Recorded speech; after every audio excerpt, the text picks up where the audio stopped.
as you can see from our last lecture, microorganisms aren't the enemy that many suppose that they are. They are an integral part of life on planet Earth. They are an integral part of life in the human body. What we have to look at is why they are there if they are out of control. Because when we work with the human body, with its innate ability to heal itself, then we will begin to get results. What I'd like to do in this presentation, I'd like to take you one step further and show you really the true role of microorganisms in disease. Germs don't cause disease. They are the result of unhealthful conditions. Now, certainly if the conditions are so toxic because these microorganisms are so out of control, it can cause a person to get very sick. So number one has to first look at why are they there, which is what Florence Nightingale did, and what can we do to the environment to make it so that they are not out of control. Many people today are living in clean houses. Many people today are washing their bodies, but many people today aren't looking at the true cleanliness that should happen inside the body, specifically our gastrointestinal tract. And you can see too from my illustration in our previous lecture that this lining of the gastrointestinal tract is vital for the proper running of the human body, but not only that, for the proper breakdown or final breakdown of nutrients and also the protection so that harmful substances aren't getting out of the gut and into the blood. At the moment on the news, and it has been for 6 months, is the Ebola crisis. But next time you see a photograph of a situation like at Sierra Leone where there are outbreaks, I want you to look at the background in the picture and you will find it's filthy. There's a lot of rubbish there. Now, I'm not saying that I know why it's there or what's happening there, but I think surely this is square one, is we clean up the area and show people how they can live in an environment that's not conducive to disease. I'm sure the Ebola breakout is more than just that, but I would suggest that it's the first step. One has to think, what would Florence Nightingale do in that environment? Exactly what she did in the hospital in Scutari. She would start to clean it up. Nothing can be lost by doing that, and possibly much gained.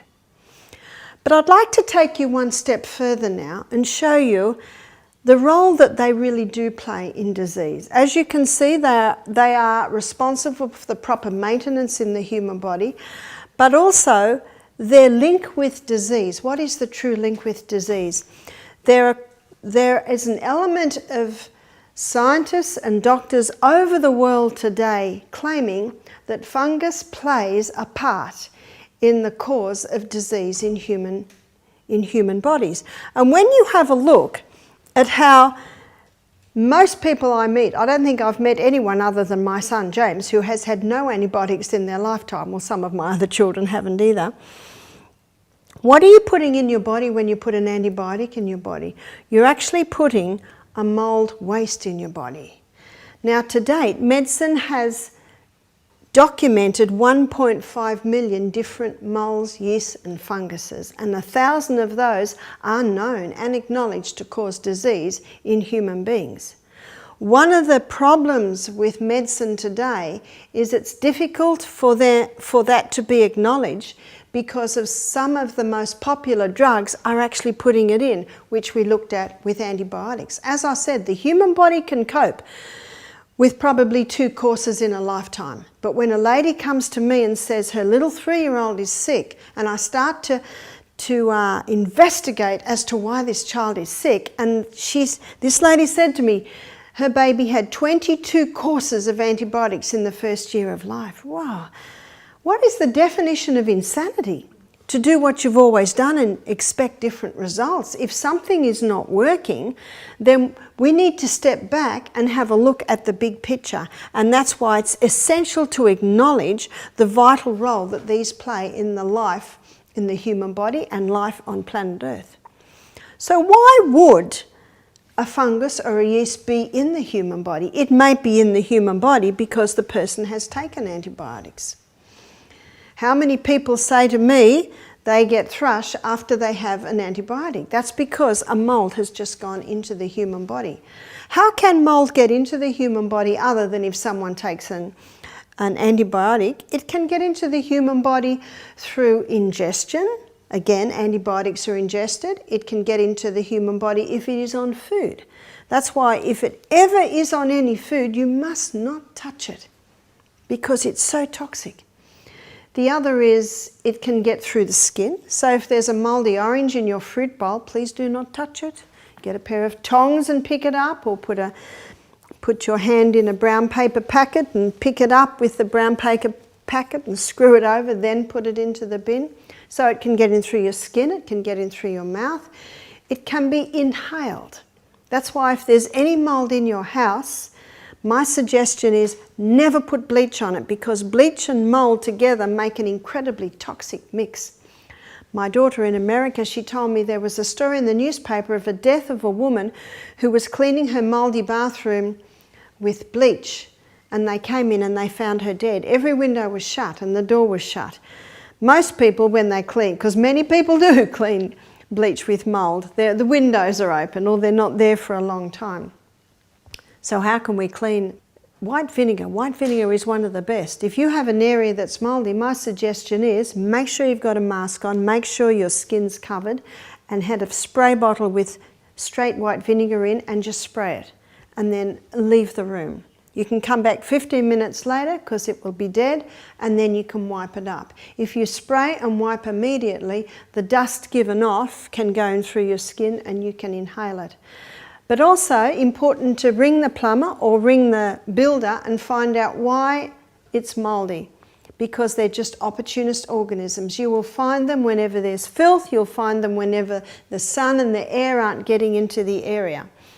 Nurses used to read Florence Nightingale's book, Notes on Nursing. That's the title, Notes on Nursing, what it is and what it is not. And when you read her book, you think we should still be reading that book, because her cleanliness rules, some would say, were almost fanatical. She would never have agreed to carpet in a hospital. Carpet is often a breeding ground for germs. When I was nursing many, many years ago, the domestics were constantly mopping. You can mop wood, you can mop tiles, you can mop lino, but you cannot mop carpet. So I say if you like carpet in a room, it should be very short pile and it should be often vacuumed. You may have seen the SBS series a few years ago called Is Your House Killing You? Dr. Peter Dingle, a PhD from Perth, he majors in that series, and he has probably about 7 shows on those 2 DVDs of different homes where people were very sick, and in most of the cases it was a mould factor, and he'd get the team in, they'd find out why there was mould. In one house, every child's toy, every book in the bedroom, it had mould spores on it, and they found out there was a leaking tap underneath, something like that. So that's why the detective hat always has to be put on. That's why this resident Y should ever be here, because there should be no mould in your house. If you would like to even pursue this a little bit more, you can go to, I think it's Leviticus 13 in the Bible, where it says in there, if a house is mouldy, the house has to be pulled down. If the clothes are mouldy, the clothes have to be burnt. In the old King James Version, it's called leprosy. It says leprosy in the house, pull the house down. Leprosy in the clothes. In the new versions, it's called mildew. And then the same Hebrew word uses it for the skin. It's leprosy on the skin. But if they were accurately interpreting it, it would say mildew on the skin. In medicine, a mould is called myco, so mould waste is called a mycotoxin. And if you go to the medical dictionary and look up the word myco, you'll find about 4 pages of the amount of diseases that have a prefix of myco. In other words, they have a mould factor in them and can be caused by that. One lady said, "Are you saying fungus causes all disease?"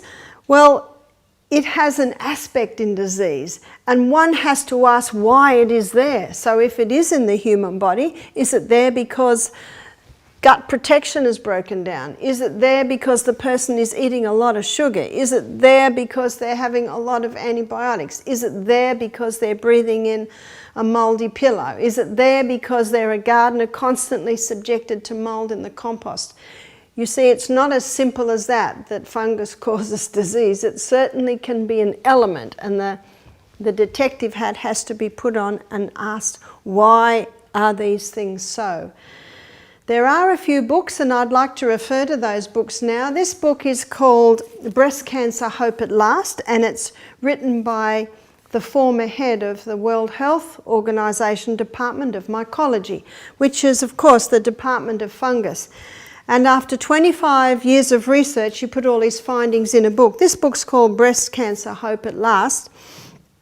And he has two other books. One's on prostate and one's called The Garden of Eden Diet.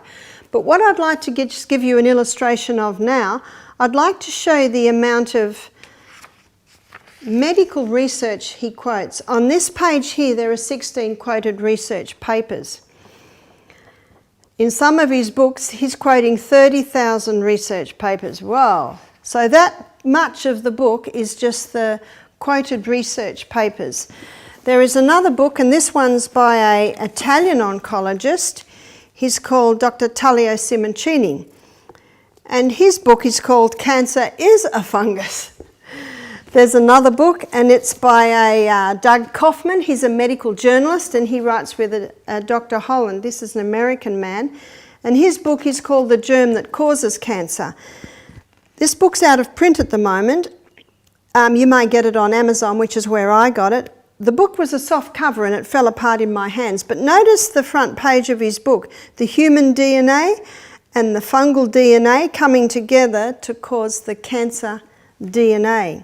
So the link between cancer and fungus is being acknowledged by many today. If you put that into the web, you'll have a whole heap to look at.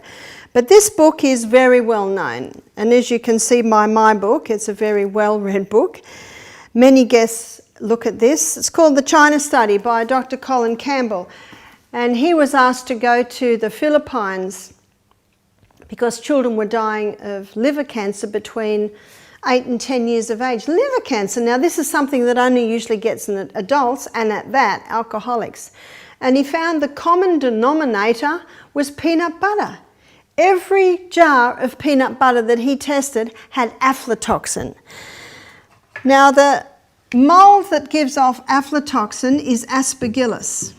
And aspergillus can grow on grains. Peanuts are a common one. And the mold waste that is given off by aspergillus is aflatoxin. Most people have heard of aflatoxin. Aflatoxin is the most carcinogenic substance that has ever been tested. And these children that were dying of liver cancer, he found that the aflatoxin was in every jar of peanut butter. He presumed that the poorer children would be dying and the wealthy children would not be dying. And he found the opposite was true. And this shocked him because he considered surely the wealthy children would be eating a better diet. But the wealthy children were eating what Time magazine called in one article they did, the meat sweet diet. In other words, high meat, high dairy, high sugar, high refined grains. Whereas the poorer children, they were eating a high vegetable diet, a little bit of soy, a little bit of fish, an unrefined diet. Colin Campbell scratched his head because in med school he was told the importance of dairy, the importance of meat, dairy for calcium, meat for proteins and ions. And yet what he was looking at is the poorer children were living and the wealthy children were dying, and the only difference was that diet. They were still having the peanut butter. So he looked a little bit further, and in one medical journal he saw an article on aflatoxin, on liver cancer, which immediately attracted him. And it was by an Indian doctor. And he had done research on rats. 20 rats, all injected with aflatoxin. Every researcher knows you inject aflatoxin, you create liver cancer. 10 rats, he gave a 20% animal protein diet. The other 10 rats, 5% animal protein diet. That's the only difference. He said, 2 years rats live, and they test rats because rats have a very similar gastrointestinal tract to humans. And he found that at the end of their life, after 2 years, every rat on the 20% animal protein diet were either dead or dying of liver cancer. And he found every rat on the 5% animal protein diet was free of cancer. Never in research do you get 100% versus naught. He was shocked at this. He closed the study because he said this was against everything he'd been taught. Years later, he did his own research, and the book's called The China Study, because in China, I think it was in about the 60s, there's an emperor who got cancer, and he wanted to do research where he did maps on the parts of the country that had high cancer and low cancer rates. And the high cancer were always around the cities where they were eating the refined food, and the low cancer rates were always out in the country. That's why it's called the China Study. Years later, Colin Campbell did his own research, and he came up with the same results of this Indian doctor. But he did another aspect. He did 20% vegetable protein, but the rats did not get cancer. There was something in the animal protein that was triggering it. There are a few things actually. It creates an acid environment in the body, and cancer loves an acid environment. And one of those doctors, he was injecting sodium bicarbonate straight into the cancers. Cancer loves acid, and this sodium bicarbonate would cause a wave of alkalinity that the cancer could not survive in. Has he received a Nobel Prize? No, his qualifications have been taken away from him, I'm afraid, at this point. But my reason for showing you those books was to show you that this is acknowledged really worldwide by some very eminent doctors, professors and scientists who are looking at this and starting to get results. You see, chemotherapy and radiotherapy, I wonder if in about 20 years they're going to look at that we're in the dark ages in treatment of cancer, because they certainly kill cancer, but they of course can kill healthy cells too. I find people that do survive chemo and radiotherapy are the people that change their lifestyle. And we here at our health retreat, we have seen some quite remarkable turnarounds by basically working with the human body. So the points that we use when looking at getting any yeast or fungus out of the body, and by the way, a person can have a yeast presence and not have cancer. Well, how would they know? The tongue. The tongue should be perfectly pink from the tip to the back. Now, if the white can be scraped off the tongue, that is waste. But if it cannot be scraped off the tongue, they are usually fungus buds. The human body is designed to heal itself, and it'll heal itself if you give it the right conditions. So what are the right conditions for eliminating a yeast presence out of the body? Where it be something as simple as psoriasis or eczema, which are commonly caused by a fungus, or whether it be athlete's foot, tinea, jock itch, anal itch, vaginal itch, or whether it be even more serious with cancer. Number one, starve. How do we starve the fungus? Well, it's very important to acknowledge its favourite food. Its favourite food is sugar. And just about everything that you buy in the supermarket has sugar. It also, of course, multiplies when it is exposed to yeast. So this is your Marmites, your Vegemites, your Promites, your yeast spreads, all your sugars, yeast spreads, and also grains. We drastically reduce grains because they can commonly be infected with aflatoxin. In Australia today, all grain is tested for aflatoxin. The grain we get is not totally free because otherwise then none would get through, but a small amount. And of course, if the gut's working well, a small amount can be handled. Also, the person must check their home that they're not constantly being reinfected by a mould presence in the home. Number two, kill. The good news is that there are herbs that will kill fungus, kill mould, and will not kill you. One is garlic, it's well known. Another is olive leaf extract. Olive leaf extract contains a plant chemical called oleucin, and it is strong antifungal. One lady said, oh, I take a little bit of that every day. I said, I would not advise you do that. That's like taking a little bit of antibiotic every day to prevent a cold. No, keep it for when you need it. Also, grapefruit seed extract. Grapefruit seed extract is a very strong antifungal, and if you do use it, my suggestion is only a few drops 3 times a day. You can buy it in a little container called Traveller's Friend. It's called Traveller's Friend because many people travel with it. They just put 1 drop, say, in a bottle of water, and it will kill off any bacteria or fungus that may be in there.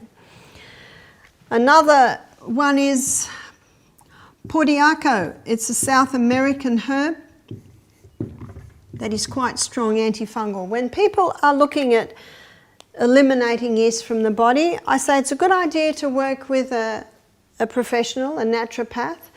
But what I advise is maybe 2 weeks on this, 2 weeks on this, 2 weeks on this, 2 weeks on this. Body gets used to things, so it's good to alternate. Number 3, balance. Very important to bring back the balance in the gastrointestinal tract, and so that is taking a probiotic. When the antibiotic comes in, or the different drugs that kill off this, it's important to replace that gut flora. When you flood the gastrointestinal tract with the good guys, they bring the candida yeast back under control. So the balance is important. Number 4 is alkalize. Yeast and fungus love an acid environment, so it's very important to alkalize.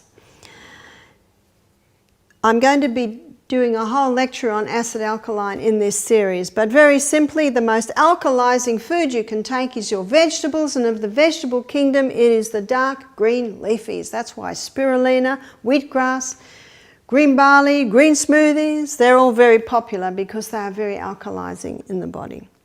So alkalize is important. And number 5 is Ormis.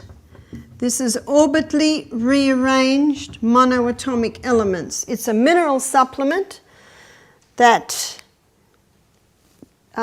produces minerals in a superconductive form. So it's very easily utilized by the body. And research in America today is showing that it is able to heal DNA damage.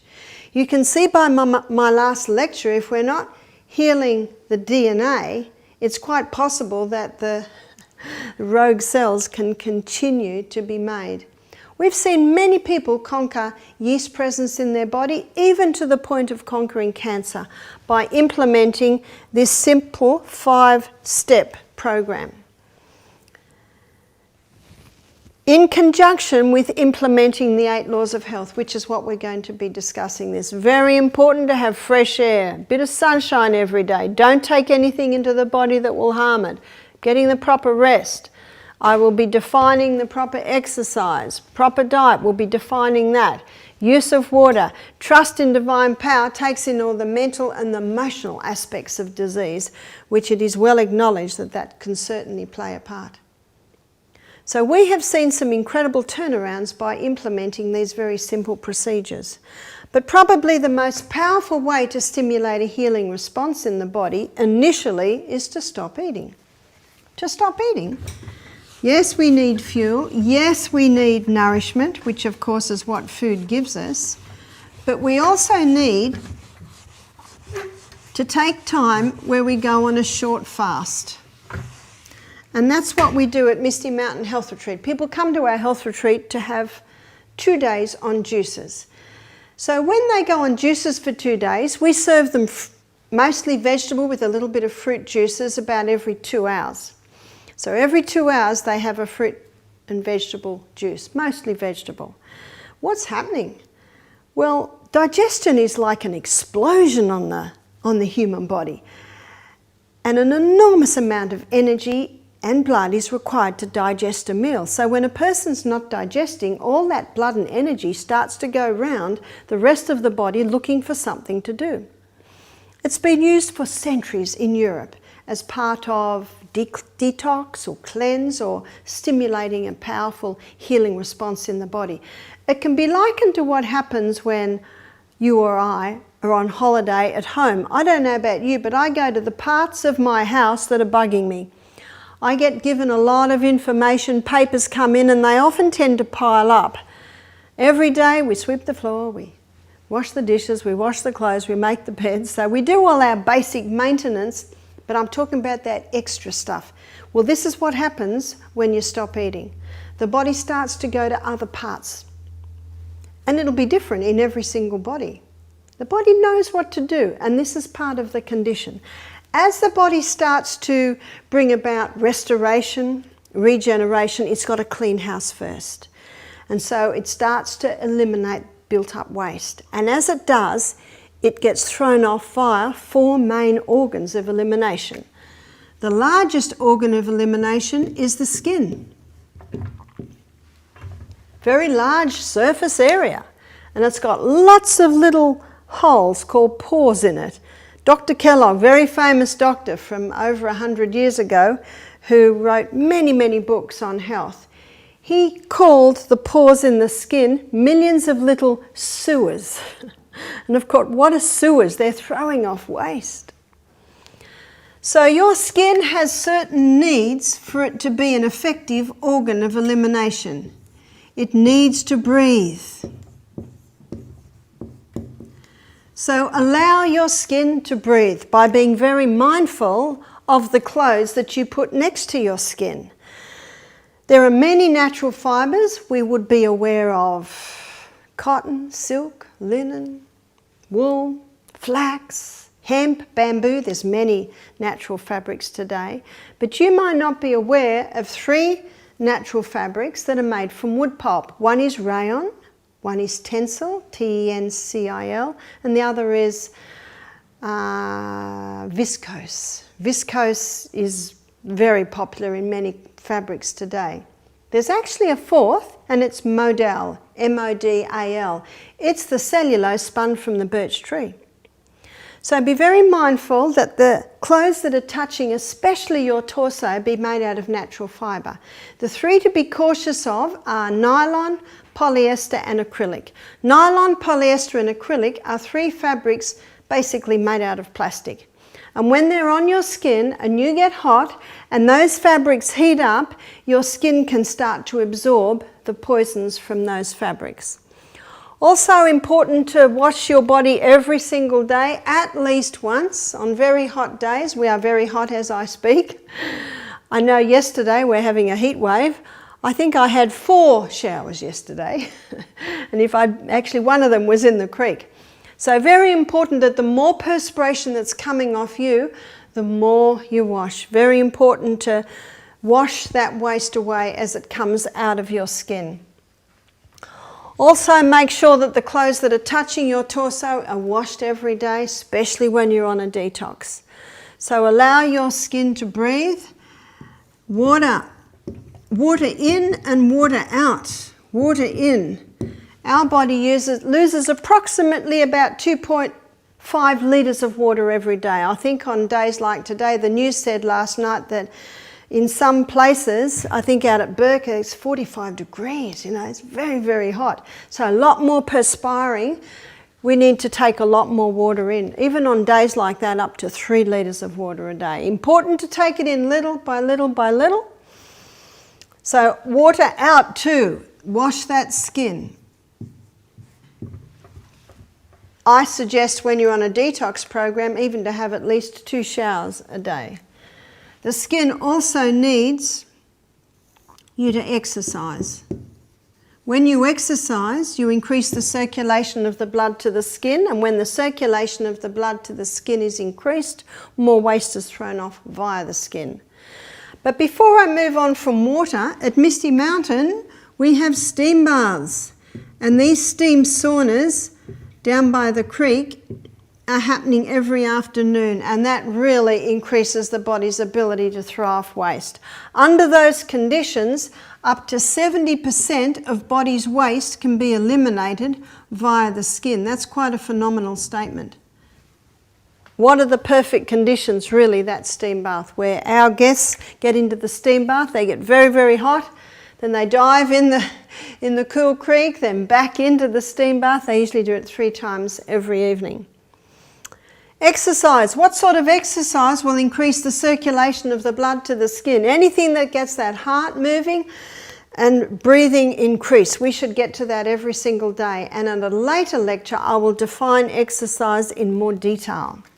The second organ of elimination are the lungs. The lungs take in oxygen and breathe out carbon dioxide. Carbon dioxide is the gaseous waste created by the combustion of oxygen at the cellular level. So what your lungs need is fresh air, because the more oxygen that is taken into the lungs, the more carbon dioxide can be breathed out of the lungs. It's like a gaseous exchange in those little alveoli in the lungs. Your lungs also need you to exercise, because when you exercise, your breathing changes. Have you noticed? You start breathing a lot deeper, and the deeper you breathe, the more oxygen that you're coming in, that you're getting into your lungs. Your lungs also need water. On a cold winter morning, we can see each other's breath, can't we? Because of the moisture, the warm moisture that's coming out every exhalation. When we're dehydrated, the little bronchioles tend to shrink up to try and conserve water. So very important that you drink adequate water so that the lungs can expel their waste. Kidneys. The kidneys filter the blood. And they do it in quite a fascinating way. Let me illustrate. Our kidneys are made up of lots of little filtering units called nephrons, and our kidney is as big as our fist. So my 6'6" brother-in-law has a bigger fist than mine, and my little granddaughter Saffron Pearl, who is 3, she has a smaller fist than me. How important to teach children about the house they live in, which is this body. Surely the most neglected form of education. So our kidney is as big as our fist. It actually sits a little below our ribs, and each kidney has 1 million filtering units. Let me draw one of the filtering units. That's the filtering unit, and these are the tubules that the filtrate travels along before it gets down to the bladder and then of course is urinated out. So the blood goes in, it weaves around the filtering units, and then it weaves around the tubules. In a 24-hour period, 1,800 litres of blood is filtered. We don't have that much blood. No, we don't. But every 2 minutes, 1.2 litres goes through the little filtering unit. And out of that filtering unit, 180 litres of filtrate is filtered out. But we don't urinate out 180 litres. We only urinate out approximately 1.5 litres in a 24-hour period. So what happens to the other 160 litres? They're reabsorbed here. So there's a reabsorption area, and later in the week I'll show you that in that reabsorption area our blood pressure is balanced or monitored, salt and water balances in the body is monitored, and also pH is monitored. So you understanding this gives you an idea of what the kidneys need. The kidneys need water, because when you drink adequate water, it keeps your blood nice and thin, and it's a lot easier for that little filtering unit to filter your blood when the blood's nice and thin. So we need to be drinking at least 2 to 2.5 litres of water every day. The second one is warm. The kidneys need to be warm. Let me show you. Here is the kidney, and these little filtering units are all on the edge.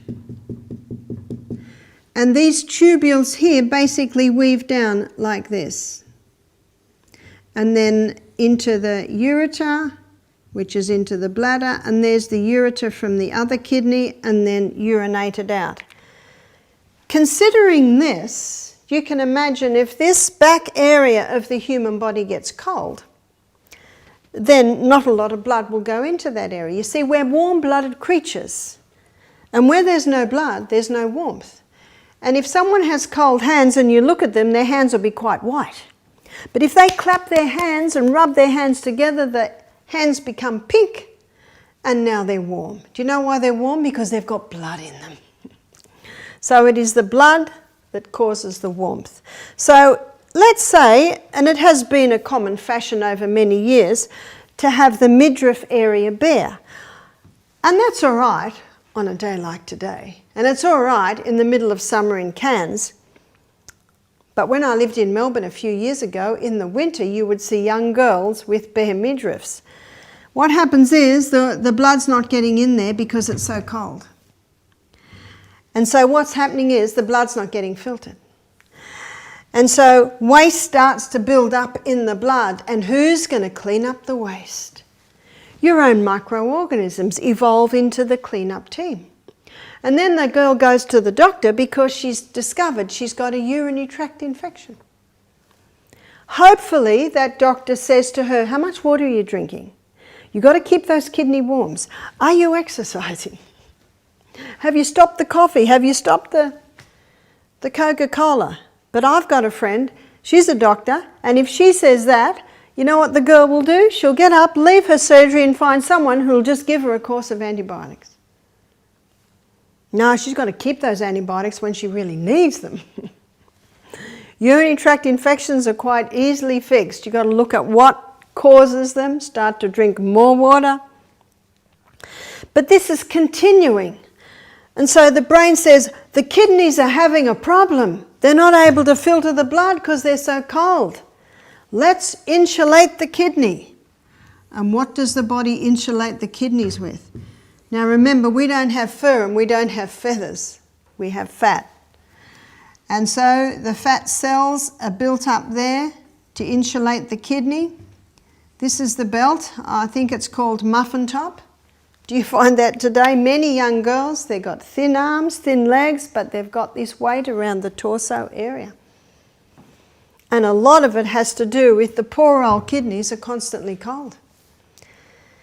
We had a girl work with us for a while who'd lived in Nepal for 2 years. She said, do you know the Nepalese women bind fur strips around their kidney area because they know the importance of keeping the kidneys warm. There's an old proverb, it's Proverbs 14 verse 6, it says, knowledge is easy to him that understands. And that's why I tell you this, because when you understand where the kidney is, how it works, you automatically have the knowledge on how to treat it and what to give it. So that will give you an understanding of why it is so important to keep the kidneys warm. Exercise. Often called the forgotten remedy, isn't it? Exercise is very important for the kidneys because when you exercise, you increase the circulation of the blood all through the body and absolutely to these little filtering units. So when you exercise, it enables the kidneys to filter the little units much more effectively. Exercise does something else too. See, every time you walk, just picture your kidneys. Every step that you take, your kidneys are being strengthened and toned to perform their work. The fourth organ of elimination is the colon. Only microscopic waste can come out via your skin, via your lungs, and via your kidneys. The largest pieces of waste is eliminated via the colon. And you may have noticed that the colon has a mind of its own. I have a book at home called The Second Brain. It's all on the colon. Have you noticed that when you tell it to stop, it won't? And when you tell it to go, it won't. It has a mind of its own. So the colon needs stimulation. It does not need irritation. It needs stimulation. So what stimulates the colon? Let's make a stimulation list. Well, the first point is laughter. No wonder the proverb says, a merry heart doeth good like a medicine, but a broken spirit dries up the bones. Laughter relaxes the colon. Did you know that children laugh 125 times a day? So should we. Laughter's very good medicine, and it's very good for the colon. What else stimulates the colon is water. One of the main functions of the colon is to take water out so stools are formed so that the contents can be passed with ease. So when someone is dehydrated, usually more water gets taken out of the colon than should be taken out of the colon. Then you've got cement, rabbit pellets. So very important that you be drinking adequate water so that that colon functions properly. What also stimulates the colon is exercise. When you exercise, you increase blood supply to the colon, and the blood supply to the colon is massive. But something else is also happening when you exercise. Your movement of your torso. Every step that you take, your colon is moving. So exercise is vital for the proper functioning of the colon. Fibre. Fibre gently sweeps the colon. Fibre does two things. It gently sweeps the colon and it stimulates movement through the colon. It is important that the peristalsis in the colon be moving ever forward, ever forward. So fibre does two vital things. It sweeps the colon, and our colon basically is like this.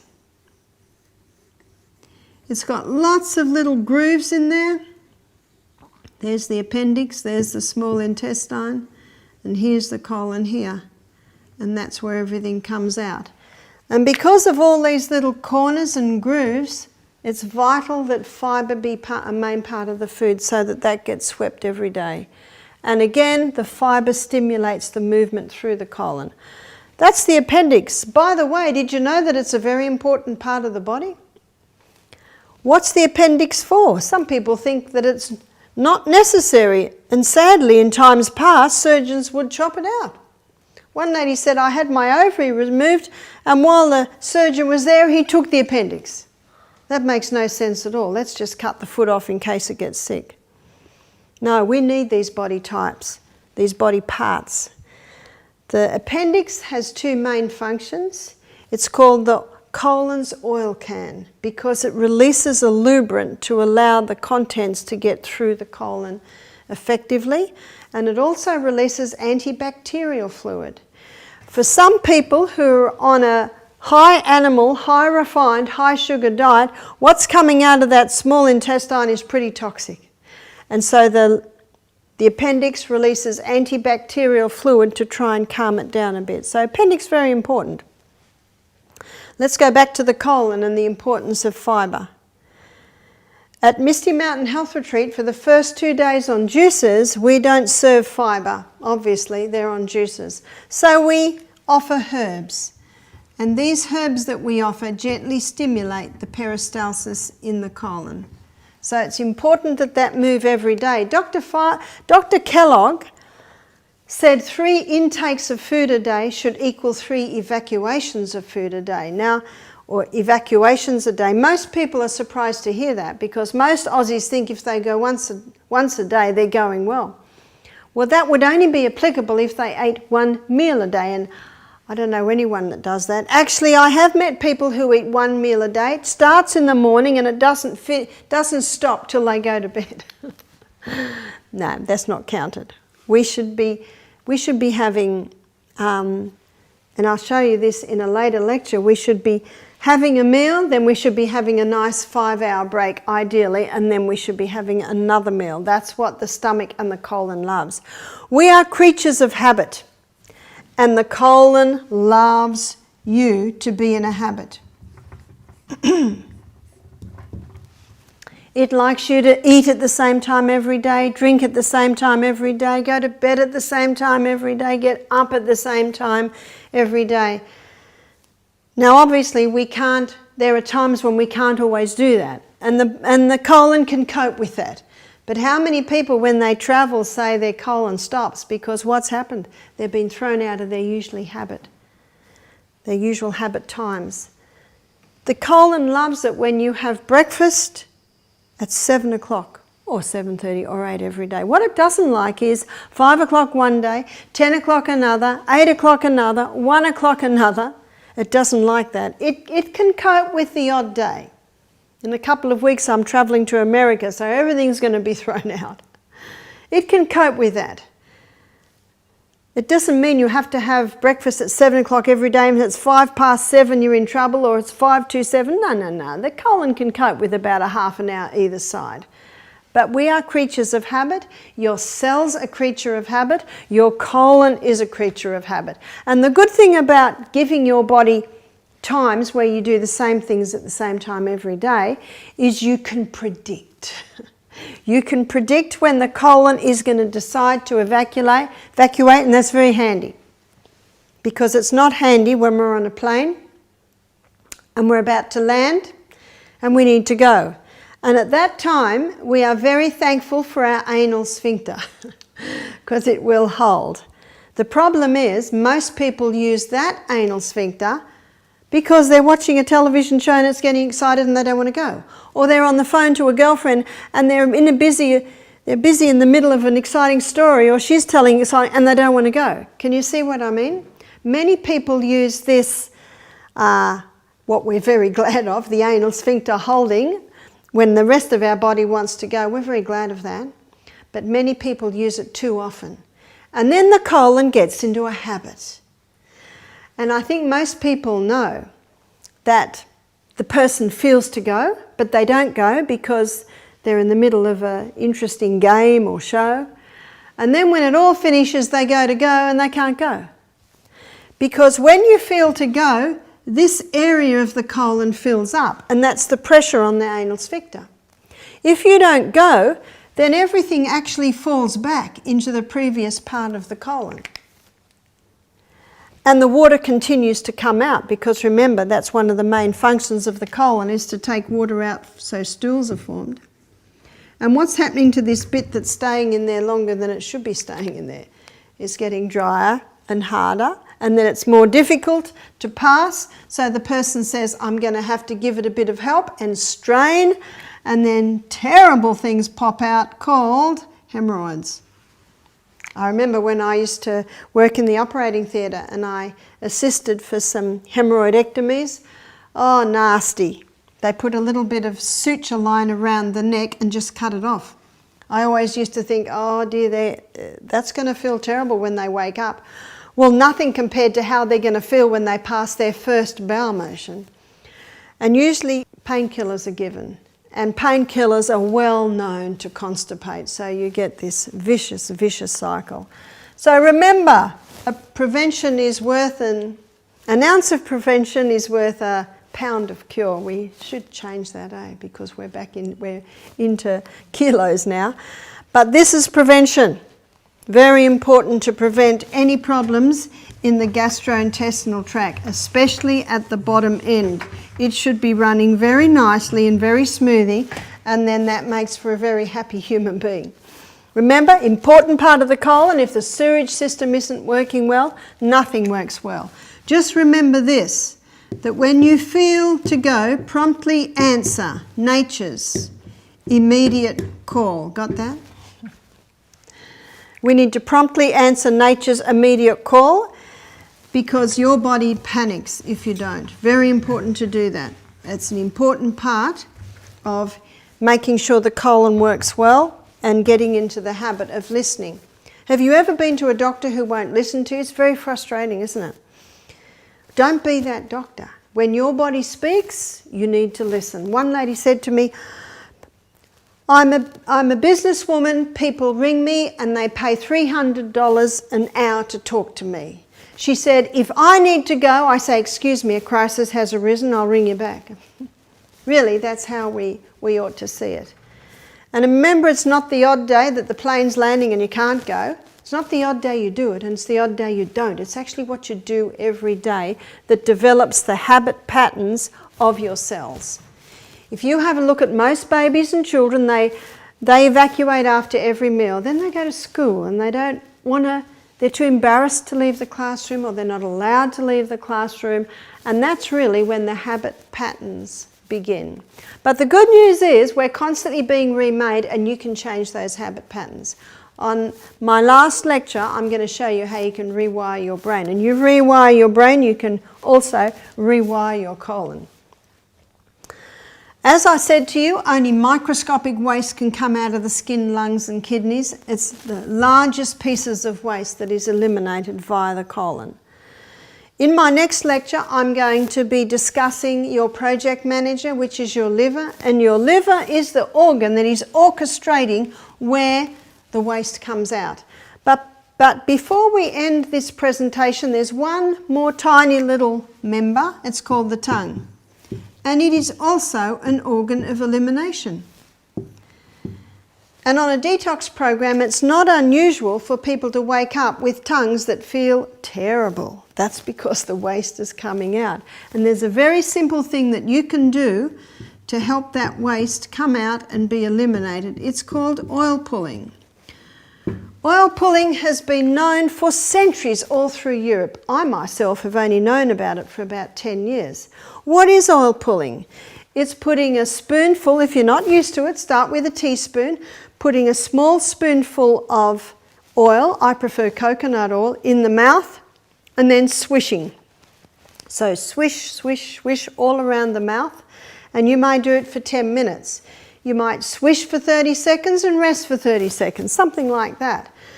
Now, at the moment, our coconut oil is clear because it is so hot. In the winter, it's solid, then it's quite white. But when it is liquid, it is clear.